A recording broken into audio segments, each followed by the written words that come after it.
Bonjour à tous. Donc le thème de la conférence aujourd'hui, effectivement, ça va être essayer de se résumer peut-être à travers cette phrase que j'ai mis un peu en exergue, qui est un petit peu bancale au niveau de la manière dont elle sonne, mais finalement c'est un peu ça qu'on va essayer d'explorer ensemble ce matin. S'entraîner pour se faire plus de bien que de mal. Ça veut dire qu'en course à pied, et c'est un petit peu l'état d'esprit de ce dont je vais vous entretenir ce matin. La course à pied, c'est un sport je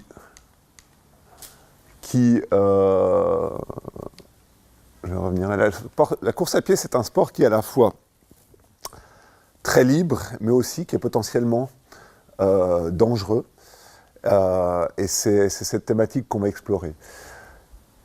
La plupart des gens qui se mettent à la course à pied, si on résume un petit peu, moi-même, en tant que patron des magasins du Concept Sport, on a un grand panel de personnes qui viennent. On est un spécialiste dans le running et dans l'analyse podologique appliquée au running. Donc, on a tout un panel de personnes, que ce soit des débutants, des avancés, des compétiteurs, des coureurs populaires, des gens qui mettent un dossard, des gens qui mettent jamais de dossard, des gens qui sont plutôt entre la course à pied, la marche, le nordic walking, etc. Bref, on est au carrefour de plein de pratiques. Et à travers ça, on peut définir un petit peu quelles sont les motivations qui poussent les gens à se mettre à la course à pied, à courir, à continuer à courir, à aimer courir. Alors c'est clair qu'aujourd'hui, on est dans une époque, si j'étais un peu provocateur, beaucoup plus politiquement correcte au niveau de la santé. C'est important de se sentir bien dans son corps, ce qui est positif, hein, bien sûr, mais ça a beaucoup changé en 30 et 40 ans, sociologiquement et historiquement parlant, on peut voir un petit peu toute cette évolution. Donc, lutter contre la sédentarisation et ses conséquences, c'est-à-dire le surpoids, la perte de tonicité, de forme, le stress aussi bien sûr, sont tous des éléments qui font partie des motivations premières pour que pour pousser les gens à se mettre au sport et en particulier à la course à pied. La perte de poids, c'est souvent aussi un des arguments qu'on met en avant, même si paradoxalement on ne perd pas de poids en faisant de la course à pied. On aura l'occasion d'en parler. On va peut-être changer sa structure corporelle, se tonifier, mais le sport ne fait pas dans l'absolu perdre de poids. Hein.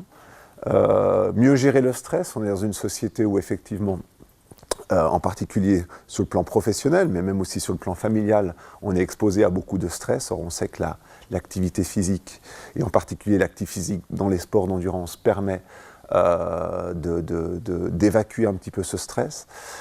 Pallier à des problèmes physiques. Des fois, la course à pied et d'autres sports peuvent permettre justement une forme de rééducation par rapport à des personnes sédentaires qui connaissent des problèmes physiques récurrents. Et puis beaucoup, alors finalement c'est des fois un objectif après s'être mis pendant un certain temps à la course à pied ou à un autre sport, ou c'est des fois un objectif dès le départ, c'est se fixer l'objectif de parvenir à, je ne sais pas, faire les 20 km de Lausanne, ou terminer un marathon, 100 heures, etc. Donc c'est devenu une motivation qui est très importante. La course à pied donc a des vertus qui sont quasiment inégalable par rapport à d'autres sports. Mon départ, déjà, c'est un sport qui est tout de suite efficace, parce que c'est un sport d'endurance, donc effectivement, au niveau de la dépense énergétique, de la régulation énergétique, c'est un sport qui va être très très vite efficace, parce que c'est un sport qui mobilise l'ensemble de la musculature, un petit peu moins le haut du corps, mais qui est très efficace. C'est un sport qui est extrêmement simple, hein. C'est le plus simple des sports d'endurance sans doute, dans la mesure où finalement en course à pied, on n'a besoin que d'une bonne paire de chaussures et on peut partir. On peut partir d'un n'importe où. On peut partir de son hôtel quand on est en voyage, même au cœur d'une grande ville. Maintenant, il y a 40 ans, vous sortiez d'un hôtel, même dans une ville comme New York, on vous montrait du doigt si vous sortiez courir dans la rue. Aujourd'hui, ce n'est plus du tout le cas, hein. C'est totalement banalisé et accepté. Donc c'est très très simple. Contrairement au vélo, où il faut quand même du matériel, à la natation, où il faut quand même trouver une piscine, accéder à une infrastructure, la course à pied est un sport extrêmement simple. C'est un sport bon marché, hein. C'est le corollaire de ce que j'ai dit tout à l'heure, à savoir qu'il y a très très peu besoin de matériel, si ce n'est une paire de chaussures correcte pour ne pas se blesser. A priori, rapidement efficace. L'approche, alors c'est clair qu'en course à pied, les premières semaines sont toujours un petit peu difficiles quand on part de rien ou quand on part de zéro, mais très vite, c'est quelque chose dont on sent les bienfaits d'une part et dont on sent aussi les bienfaits en termes de plaisir. Parce qu'avec ce système des neurotransmetteurs, des endorphines, etc., très vite, on se rend compte qu'il y a une forme d'addiction qui se crée. Alors ça ne va pas se faire dans les 2 premières semaines, on souffre plutôt dans les 2 premières semaines, même si on a une pratique et une approche qui est sage, mais au bout de 1 mois, 2 mois, on va avoir envie d'aller courir, le corps va le demander, donc c'est quelque chose qui finalement est rapidement efficace. Et puis, par rapport à justement ces objectifs, à cette popularisation du monde de la course à pied, aujourd'hui il n'y a pas un week-end sans une course populaire, que ce soit en montagne, que ce soit dans les bois, que ce soit en ville, que ce soit sur des distances courtes, des distances longues, etc. Quasiment 12 mois sur 12, dans un pays comme la Suisse romande, on a la possibilité de se mesurer à soi-même, de se mesurer aux autres, et surtout de faire aboutir un challenge personnel, pour ceux que ça intéresse, à savoir participer à une forme de happening collectif, que sont ces rassemblements populaires aujourd'hui, où c'est sympa, il y a de l'ambiance, on rencontre des gens, on n'est pas tout seul. Et puis les gens, depuis le début de l'humanité, ils ont cherché à être ensemble, etc. Alors aujourd'hui, de manière un petit peu provocatrice, celui qui a été un petit peu le pape du running, de la course à pied dans les années 70, Noël Tamini, qui a créé une revue qui a popularisé toute la course à pied à travers l'Europe, alors que c'était un sport qui était très très marginal et interdit même dans une certaine mesure par les fédérations d'athlétisme. Il disait autrefois les gens, ils avaient besoin le dimanche, ils se rassemblaient, ils allaient à l'église, mais aujourd'hui les églises se vident, puis les gens ils vont dans les courses à pied. C'est un peu provocateur, c'est un petit peu taquin, mais il y a une forme de vérité, c'est-à-dire que ce besoin de se rassembler, il s'exprime à travers les grandes épreuves populaires, ou même les plus petites d'ailleurs, que sont les courses à pied. Donc la course à pied est un sport à plein d'égards extrêmement positif, mais, parce qu'il y a un mais dont beaucoup de gens n'ont pas forcément conscience quand ils rentrent dans cette pratique de la course à pied. La course à pied est une activité traumatisante.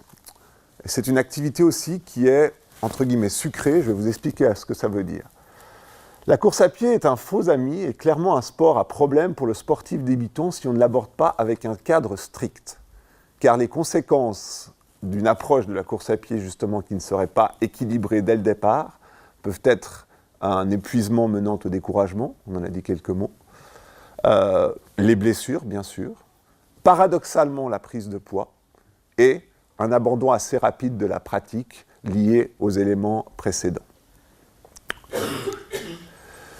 Voici les erreurs la liste un peu que j'ai faite, des erreurs que j'ai rencontrées chez les personnes qui se mettent à courir ou même qui courent depuis un certain nombre d'années et sur lesquelles, en particulier avec les structures avec lesquelles je travaille, on a essayé de plancher à la fois pour que les personnes, justement, se fassent plus de bien que de mal en faisant de la course à pied, pour qu'ils puissent développer cette pratique dans un cadre harmonieux, où ils évitent les blessures, le surentraînement, plus de stress ou plus de fatigue finalement que s'ils ne faisaient rien. Bref, souvent, alors peut-être que ça ne vous concerne pas, mais les personnes qui se fixent des objectifs en course à pied font trop d'entraînement tout de suite et se fixent des objectifs trop élevés. Il faut savoir que la logique de blessure physique, elle est liée en principe à une seule cause, c'est l'augmentation de la charge. La blessure survient quand il y a augmentation de la charge. Donc si cette augmentation de charge n'est pas assez progressive, pas assez encadrée, il y a blessure. Et la blessure implique forcément un retour en arrière. et des conséquences qui peuvent être à la fois longues et très très douloureuses. L'autre élément aussi un peu provocateur qui fait que les personnes font une erreur et atteignent ou rentrent dans le mur au bout d'un certain temps, c'est le fait de vouloir seulement courir. Pourquoi ? Parce que à travers, je ne vais pas rentrer, ce n'est pas le thème de la conférence, mais à travers ce qu'on appelle la métabolisation des systèmes énergétiques dans l'effort, je vais essayer de résumer ça très très rapidement. Finalement, pour avancer, on peut comparer le corps de la personne qui fait de l'activité physique en endurance à une voiture. C'est comme si on était un peu une voiture qui, pour avancer, aurait à sa disposition deux types de réservoirs. Deux réservoirs avec deux types d'essences différentes. Un carburant qui, d'une part, est extrêmement rapide, extrêmement efficace, mais s'épuise très très vite. C'est en l'occurrence le carburant des sucres. Et un carburant qui est quasiment à capacité illimitée, mais qui, en revanche, est plutôt un carburant lent, qui est un carburant qui n'est pas très très efficace en termes de vitesse, en termes d'accélération, etc., etc. C'est le carburant des graisses. C'est les lipides auxquels on a recours quand le carburant des sucres est épuisé. Or, qu'est-ce qui se passe ?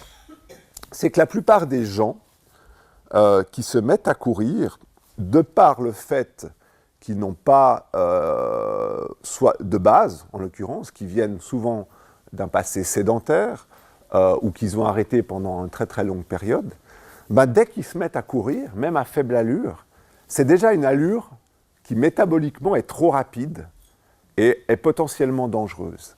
C'est-à-dire qu'ils sont déjà dans une allure sucrée où le seul recours au niveau énergétique va tout de suite se focaliser sur ce réservoir des sucres en négligeant totalement le réservoir des graisses. Alors quand je parle des graisses, on ne parle pas de puiser dans les graisses pour maigrir ou quoi que ce soit.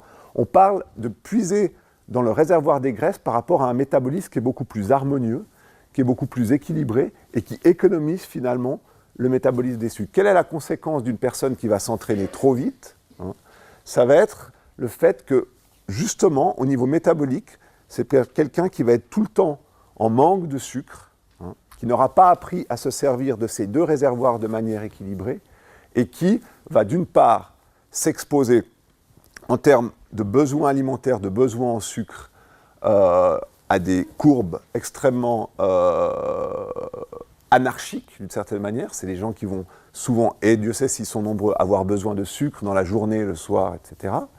Et puis, en travaillant que sur ce métabolisme des sucres, on va s'exposer aussi beaucoup plus à une forme, j'utilise un terme générique, d'acidité générale du corps. C'est-à-dire qu'on va être beaucoup plus sur la corde raide en permanence, ce qui fait qu'on va avoir des moments de fatigue beaucoup plus fréquents, on va être beaucoup plus exposé aux blessures, beaucoup plus exposé aux courbatures, beaucoup plus exposé à la fatigue en général.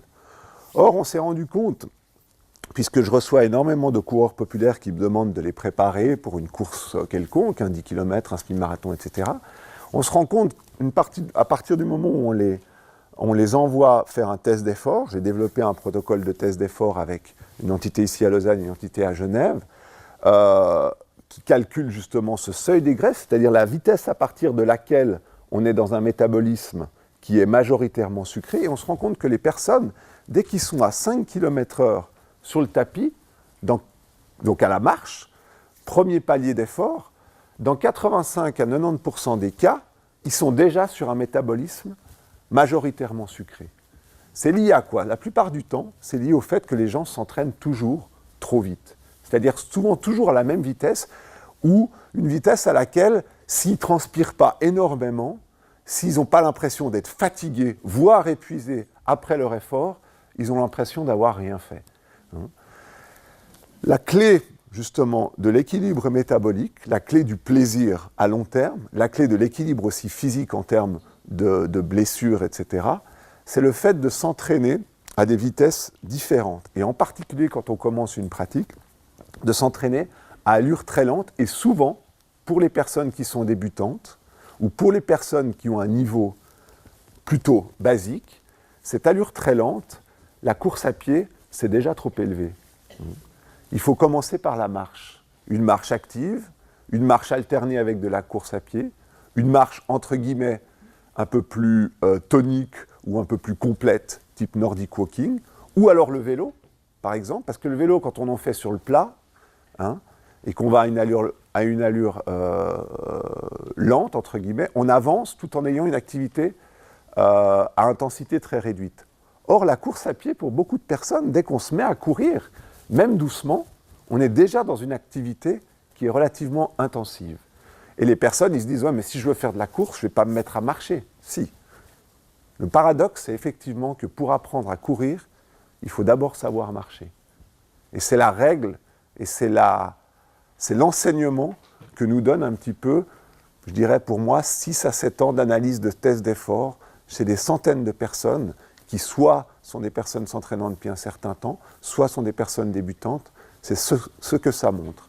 Donc ne jamais courir vraiment lentement, ou ne jamais alterner course et marche, c'est un gros problème qui fait partie des erreurs que font les gens en course à pied, dans l'activité physique en général, parce qu'on peut aussi être en sur-régime, on peut aussi être sur des métabolismes sucrés en faisant de la marche, ou même de la randonnée.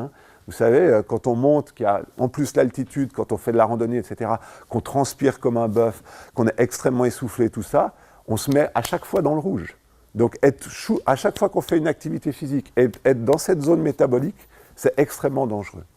La règle de l'alternance, elle est valable dans beaucoup de choses, mais elle est particulièrement valable dans le sport et les sports d'endurance. La personne qui réussira à équilibrer son métabolisme, à équilibrer sa forme, et à durer d'une certaine manière et à se faire du bien plutôt que de mal en faisant un sport d'endurance, et en particulier la course à pied, ce sera celle qui sera capable de s'entraîner à allure très réduite parfois, à allure moyenne d'autres fois, et une fois qu'il y a une adaptation qui est faite, qu'il y a une facilité qui est acquise, à s'entraîner même à des allures, sous forme d'intervalle par exemple, un peu plus rapides, particulièrement si on a un objectif de course. La vitesse, c'est aussi important. Si on veut progresser, si l'objectif c'est de progresser, de courir toujours à la même vitesse extrêmement lente, c'est aussi dommageable. Il faut savoir alterner, mais en tout cas, la chose la plus importante, et en particulier peut-être par rapport à vous, par rapport à ce que vous êtes venu chercher en termes d'information dans cette journée, c'est justement la capacité à travailler à des intensités très basses. Et pour vous donner un ordre d'idée, je ne sais pas si certaines personnes font leur activité physique avec un cardiofréquencemètre. Alors, les pulsations cardiaques sont une valeur très intéressante, mais par rapport à soi-même. Ce n'est pas une valeur absolue. Il y a des personnes qui ont des pulsations hautes, il y a des personnes qui ont des pulsations basses. On dit toujours la pulsation cardiaque, c'est 220 maximum, c'est 220 moins l'âge, etc. C'est de la connerie, ça. D'une personne à l'autre, ça peut être totalement différent. Il y a des gens qui ont des pulsations très hautes, même à 50 ans. C'est pas du tout c'est plutôt un avantage. Moi, je dirais qu'on a la capacité à monter haut son niveau cardiaque. Donc, c'est très, très personnel. Mais schématiquement, quand on parle de niveau de seuil des graisses, de limite entre le seuil des graisses et le seuil des sucres dont je viens de parler, on parle de 100, pour la plupart des gens, autour de 100 pulsations minutes. Donc c'est très bas comme intensité. C'est de la marche très basse. Alors après, c'est personnel. Il y en a, ce sera peut-être 120, d'autres, ce sera peut-être 80.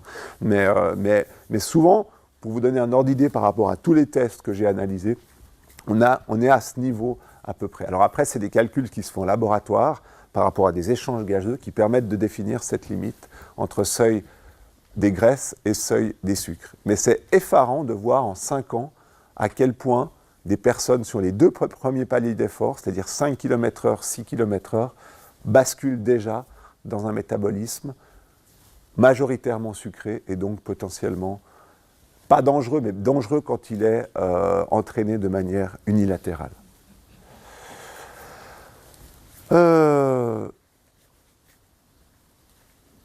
S'entraîner vite mais mal, c'est ce dont on a parlé. Je parle un peu spontanément au-delà même des dias. Développer le contexte du matériel, ça c'est encore un autre élément. Alors, quels sont les remèdes pour effectivement réussir à faire une activité physique, en particulier la course à pied, sans se faire du mal et en se faisant plutôt du bien? Alors, c'est ce que j'ai expliqué, marcher plutôt que courir au début. Toutes les personnes qui veulent se mettre à courir, je leur conseille de marcher. Hein. Alors c'est clair que c'est un peu frustrant quand on veut courir de marcher, donc je leur conseille d'alterner. J'aurais tendance à dire qu'au début, de toute manière, il faut que les 15 premières minutes de chaque effort doivent être faits à la marche. Pourquoi? Justement, le corps fonctionne schématiquement avec des signaux d'alarme. C'est-à-dire que si on se met à courir et que c'est déjà une allure, même si elle est faible, qui par rapport à la personne est trop élevée, eh bien, qu'est-ce qui va se passer? Le corps va déclencher des warnings, des alarmes à l'intérieur, et tout de suite, il va enclencher le métabolisme des sucres pour se défendre, pour donner beaucoup plus d'énergie à une activité qui est finalement très forte. Et tout de suite, on va rentrer sur une logique sucrée. Ce qui se passe, c'est que la mémoire du corps va faire qu'à chaque fois qu'on va rentrer dans une activité physique, au bout d'un moment, le métabolisme va déclencher ses réflexes d'envoyer du sucre, entre guillemets, pour compenser l'intensité de l'effort. Donc apprendre à son corps en début d'exercice, à la fois pour s'échauffer, mais à la fois pour lui apprendre à tout de suite aller puiser dans le réservoir des graisses, c'est un réflexe qu'il faut avoir, surtout au début, je dirais les 2-3 premiers mois de pratique, quand on a une pratique régulière, en commençant toujours son activité par 15 minutes de marche, qui peuvent être 15 minutes de marche assez actives, mais 15 minutes de marche. Et ensuite seulement courir soit, quand on est vraiment très débutant, en alternant une minute de course, une minute de marche, hein, une minute de course à faible allure, ou à allure facile, une minute de marche, soit en se disant, voilà, après ces 15 minutes initiales de marche, je vais courir 10 minutes, après 2 semaines, je vais monter à 15 minutes, etc. Mais tout en gardant toujours ces 15 minutes initiales de marche, c'est ce que je conseille. Donc, même pour les athlètes de haut niveau qui ont des problèmes justement à métaboliser les graisses, une fois par semaine, donc des gens qui font des marathons en 3 heures, 3h30, hein, enfin, c'est pas du haut niveau, mais c'est du bon niveau. Donc 3 heures, ça fait à peu près du 13 km/h. Hein, donc des gens qui courent, hein, qui sont des bons coureurs, qui ont une pratique depuis un certain nombre d'années. Même à ce type de personnes qui, eux, ont des problèmes à métaboliser les graisses, qui ont pas mal de stress dans leur vie. Parce qu'il faut savoir que cette capacité à métaboliser les sucres plutôt que les graisses, enfin les graisses plutôt que les sucres, et cette propension à métaboliser plutôt les sucres, elle est liée aussi beaucoup au stress de la vie.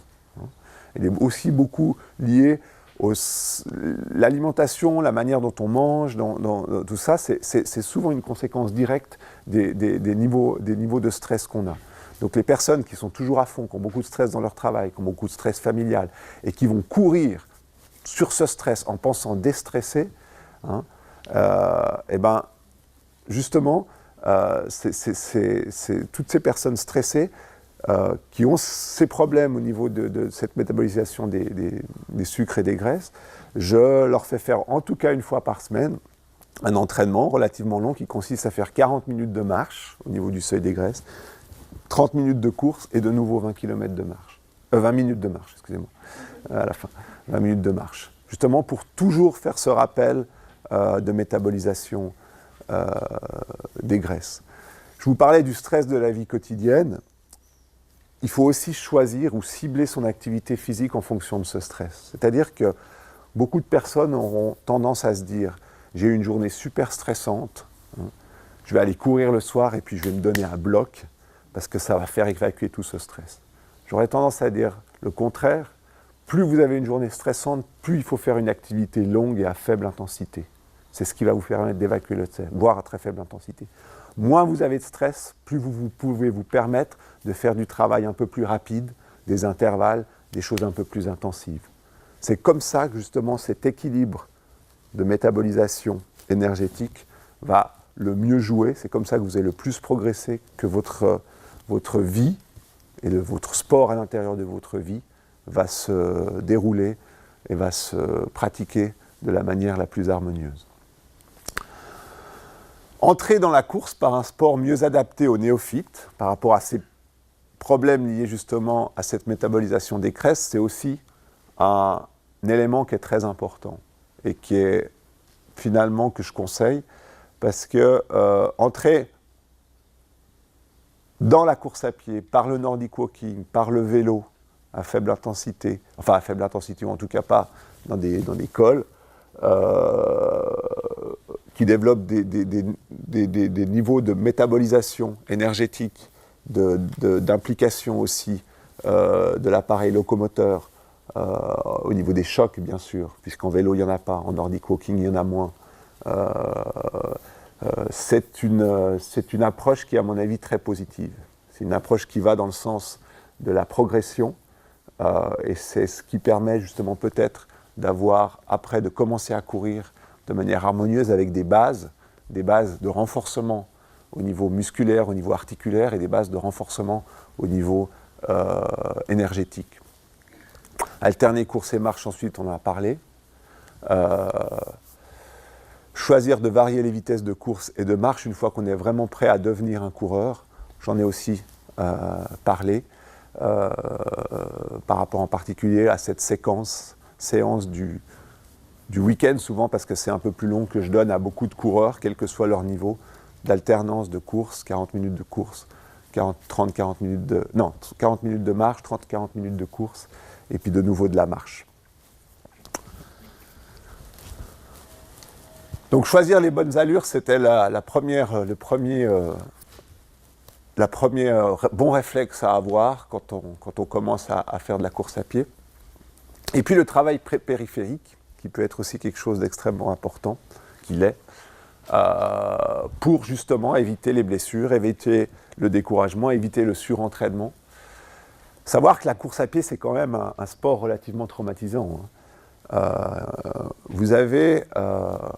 a été calculé que quand vous courez sur du bitume, du goudron, vous avez à chaque impact au sol 2 à 3 fois votre poids du corps qui se répand en ondes de choc.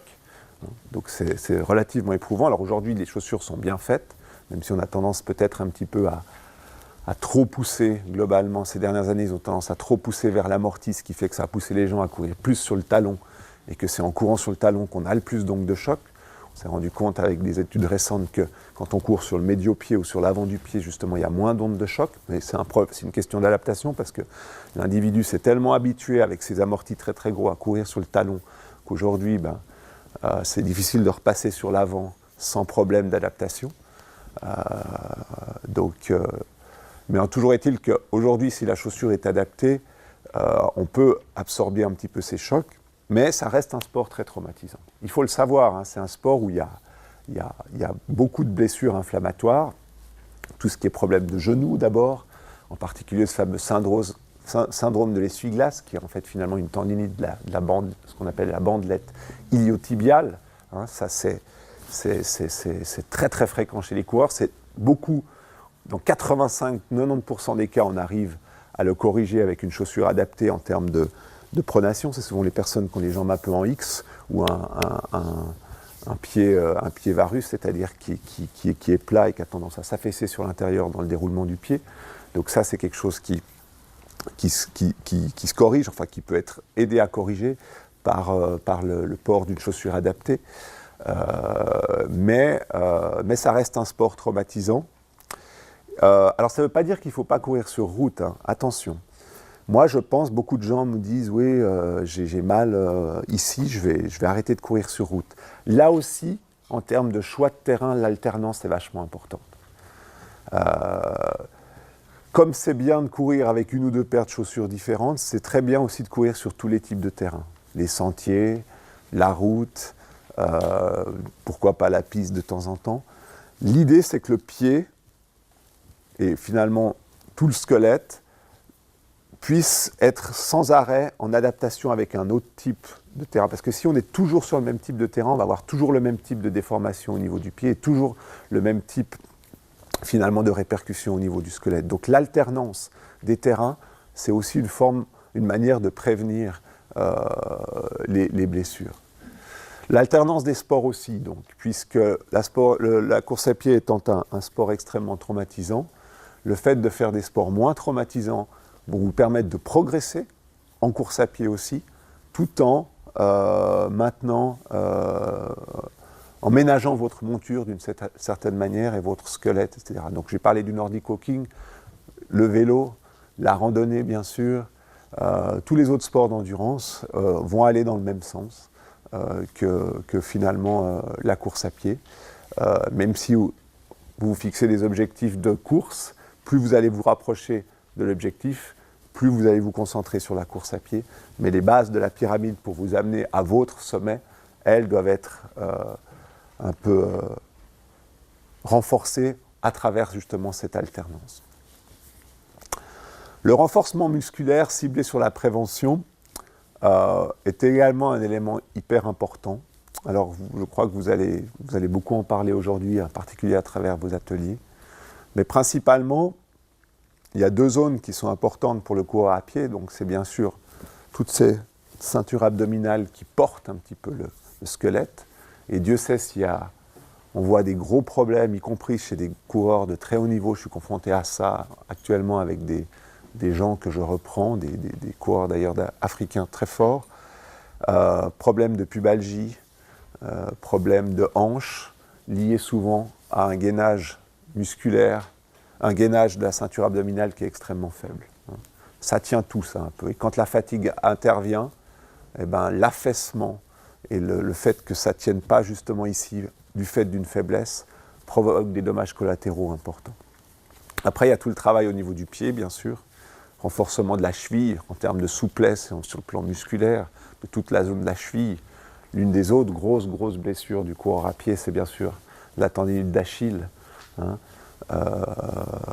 Cette tendinite d'Achille, le tendon d'Achille est une zone relativement peu irriguée du corps, donc c'est une zone assez exposée. Si on n'a pas cette souplesse au niveau de la cheville, effectivement le tendon se raccourcit, particulièrement avec l'âge, et survient des tendinites. Donc la tendinite, c'est quand même par essence une blessure qui est non traumatique mais inflammatoire, et c'est une blessure qui met beaucoup dans l'impasse parce qu'on ne sait pas vraiment d'où elle vient, et ça devient très très vite chronique. Le repos souvent ne change rien, donc mieux vaut prévenir que guérir, comme on dit, et ça, tout ce qui est travail, vous avez travaillé, je pense, beaucoup avec aujourd'hui un petit peu, je crois qu'il y a un atelier en lien avec le B-Balance et ce fameux tapis Ernest. C'est très intéressant parce que d'ailleurs moi je l'ai adopté aussi pour pas mal de mes collègues, et en particulier les jeunes que j'entraîne dans le club d'athlétisme à Genève, parce que tout ce travail de pied, de renforcement du pied, de la zone cheville, etc., peut être mis en avant également à travers la notion aussi d'équilibre, d'équilibre musculaire, de balance. Un athlète comme Victor Reutlin, qui est un grand champion suisse, bien sûr, du marathon, qui au départ n'était pas un athlète particulièrement doué. Enfin, il avait un certain talent, bien sûr, mais ce n'était pas un top.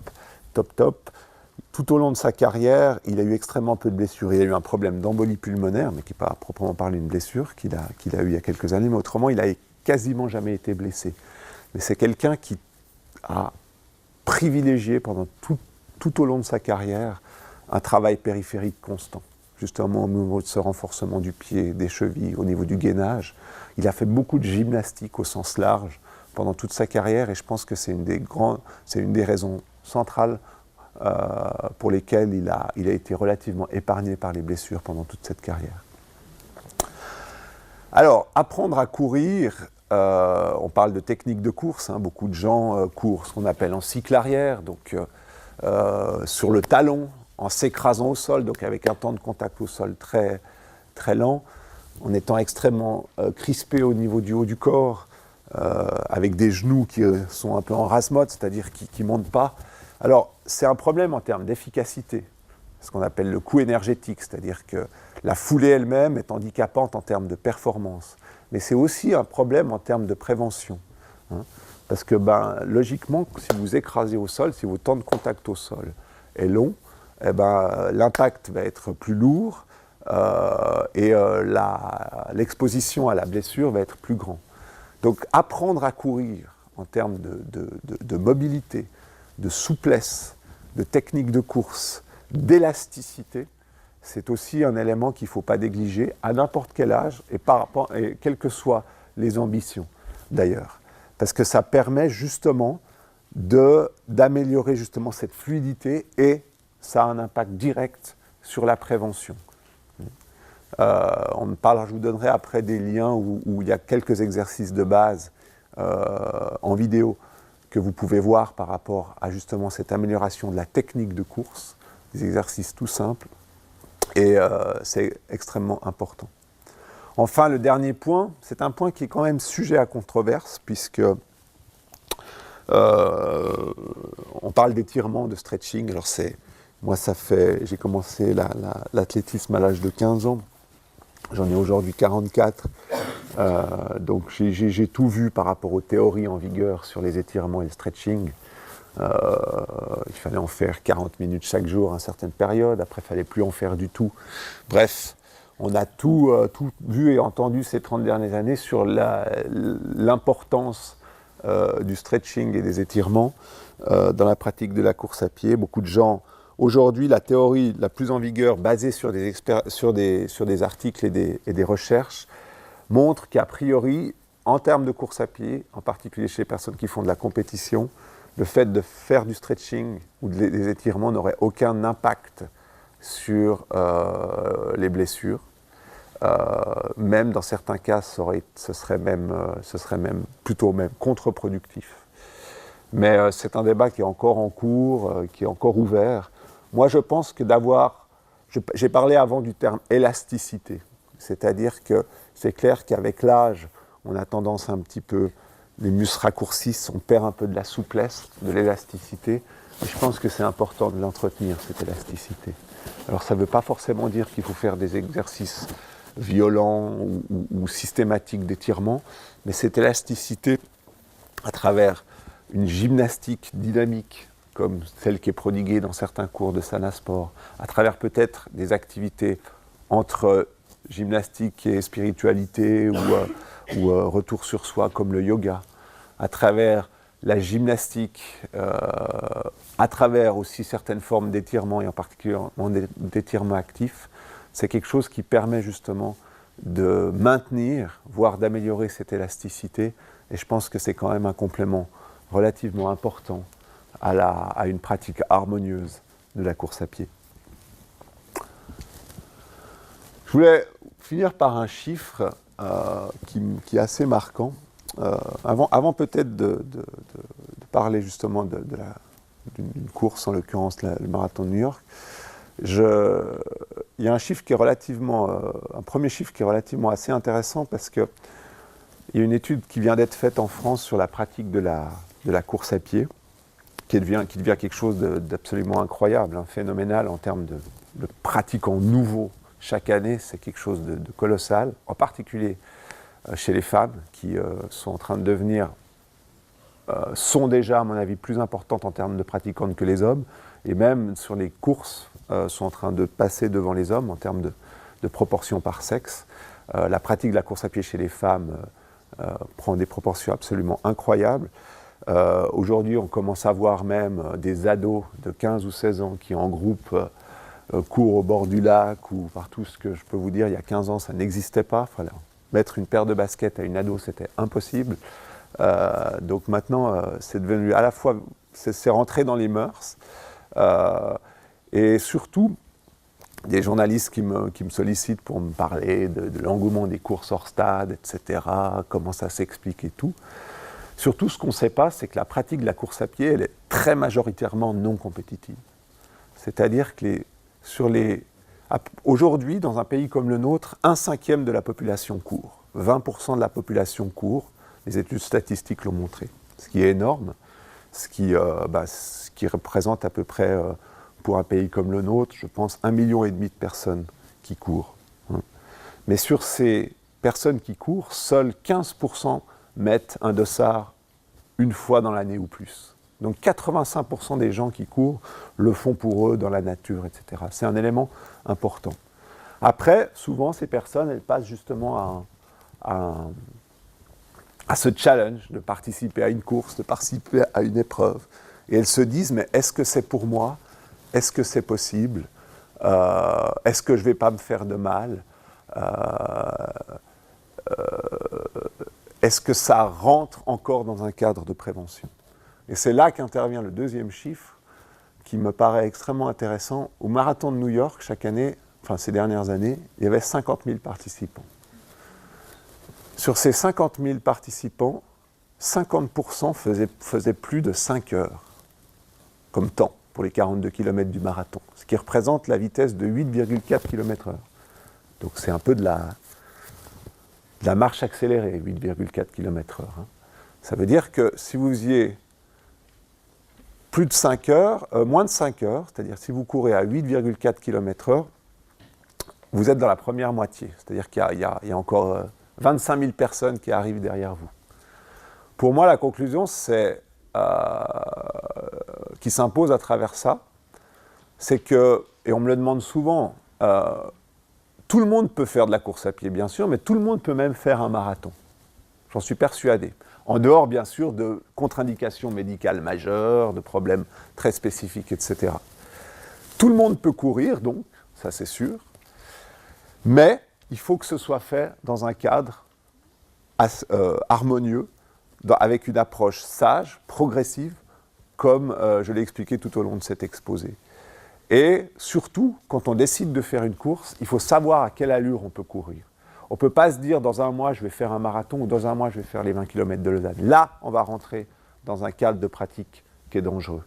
Il faut s'y préparer à l'avance, il faut s'entourer de conseils qui soient adéquats, et de personnes qui soient de bons conseils. Il faut savoir à quelle allure on doit s'entraîner. Il faut savoir, finalement, à quelle allure on va courir pour mesurer cette allure. Et je pense qu'à partir de là, tout un chacun peut avoir cette approche. Donc, par rapport à tout ce que j'ai expliqué pour le prolonger, parce que forcément, en 40 minutes, on peut difficilement faire le tour de la question, je vous ai mis 3 liens, auxquels je rajouterai peut-être un 4e. Donc, Sanasport, finalement, vous êtes en contact assez étroit à travers cette journée avec Sanasport. Donc, Sanasport a l'immense avantage, justement, d'avoir cette approche. Si on parle, et on reste focalisé sur la course à pied, cette approche d'entrée extrêmement harmonieuse, avec un suivi, un contrôle et un entourage médical adéquat dans la pratique, qui peut déboucher sur la pratique de la course à pied à travers différentes activités, en particulier autour du Nordic Walking. Le site de mes magasins, pourquoi? Parce que d'une part, vous y trouvez l'émission vidéo qu'on diffuse chaque mois, qui s'appelle le New Concept Sport Running Mag, dans lequel il y a différentes rubriques pratiques, en termes de prévention des blessures, en termes de coaching. Donc les exercices dont je vous ai parlé par rapport à cette technique de course, le gainage, etc., les exercices simples que vous pouvez faire en 5-10 minutes avant ou après un entraînement ou un autre moment, ils sont dans les différents numéros du Running Mag. Il y en a déjà eu 16, vu que c'est mensuel et que ça existe depuis le début 2013. Ils vous sont proposés. Également, il y a tous les articles que j'ai publiés sur l'entraînement à la course à pied adaptée aux coureurs populaires pour le magazine Running Roman. Donc je pense qu'ils sont tous répertoriés, donc vous pouvez le trouver. Donc ça vous donne un peu une espèce de culture. B-Balance, vous allez en reparler, c'est ce fameux approche avec ce tapis RX, c'est ça, par rapport au renforcement musculaire. Et puis, dans le stade du début de la course à pied, c'est-à-dire vraiment axé course à pied, mais peut-être plutôt pour les personnes un peu débutantes ou qu'on fait un peu d'autres sports, etc. Je rajouterai aussi le mouvement Je cours pour ma forme qui rentre un peu en Suisse romande et qui est un mouvement un peu, en fait c'est un peu comme Sanasport, mais adapté, concentré plutôt sur la course à pied. C'est aussi quelque chose qui est bien encadré au niveau de ceux qui voudraient être en groupe pour pratiquer la course à pied et pas forcément avec des champions. Donc voilà un petit peu les liens ou les prolongements d'informations que je peux vous donner.